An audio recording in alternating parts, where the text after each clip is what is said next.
నమస్తే అండి.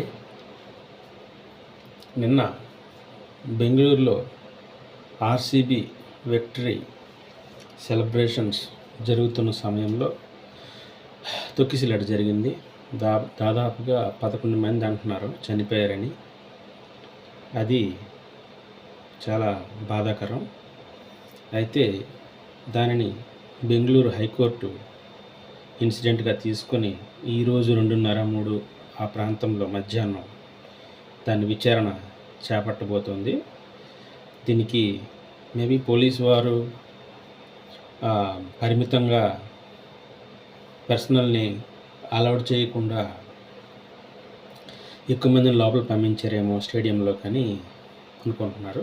ఈ ఇన్సిడెంట్ మీద ఈరోజు 2:30 to 3:30 ప్రాంతంలో హైకోర్టులో విచారణ జరగనుంది. సో చూడాలి మరి. ఇది ఈరోజు విషయం.